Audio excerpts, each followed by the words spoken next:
সাধারণত আমরা এক্সেলের কোনো কলাম বা রোকে হাইড করতে পারি, যেমন রাইট সিলেক্ট করে রাইট বাটন ক্লিক করে mouse right hide control G, এবং রোকে সিলেক্ট করে রাইট বাটন ক্লিক করে হাইড। ওকে, এখন আপনি চাচ্ছি, আমি যেটা চাচ্ছি আর কি, যে বা আপনিও চিন্তা করলেন যে আমার এই ই যে কলামটা আছে সেই কলামটা মূলত হাইড হবে না, কিন্তু এই আমার যে রেজাল্টটা, যেমন এখানে একটা স্টুডেন্টের ইংলিশ এবং ম্যাথের যে যোগফল টোটাল যে রেজাল্টটা, এই যে কোনো একটা কলামের সব কিছুই ঠিক থাকবে, কিন্তু এটা হাইড না করেও এটার এই লেখাগুলো ডিসঅ্যাপিয়ার থাকবে, যাতে কেউ না দেখতে পারে, ভিজিবল থাকবে না। হ্যাঁ, এটার জন্য আমরা কি করতে পারি, এটার জন্য খুবই ইজি, আমরা সিলেক্ট করতে পারি।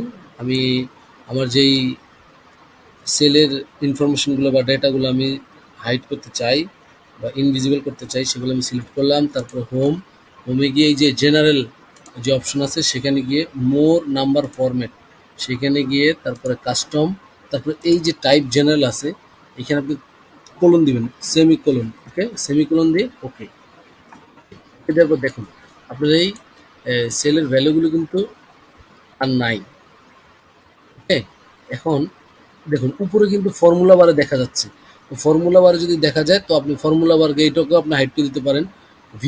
ভিউতে গিয়ে আপনি ফর্মুলার বারের যে টিক চিহ্ন আছে তাদের উঠিয়ে দেন, তাহলে দেখেন কেউ কিন্তু দেখবে না যে আপনার এখানে কি আছে। ওকে, তো আপনি আবার এটাকে কিভাবে ব্যাক করাবেন, খুব ইজি।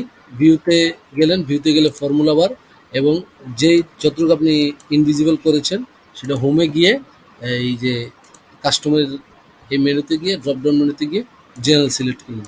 ওকে, এইভাবেই আপনি আপনার আর কি আপনি আপনার ফাইলে, এক্সেল ফাইলে আপনার সেলের রো কলাম বা যে কোনো ভ্যালু বা যে কোনো ফর্মুলাকে আপনি হাইড করে রাখতে পারেন। ওকে, থ্যাংক ইউ।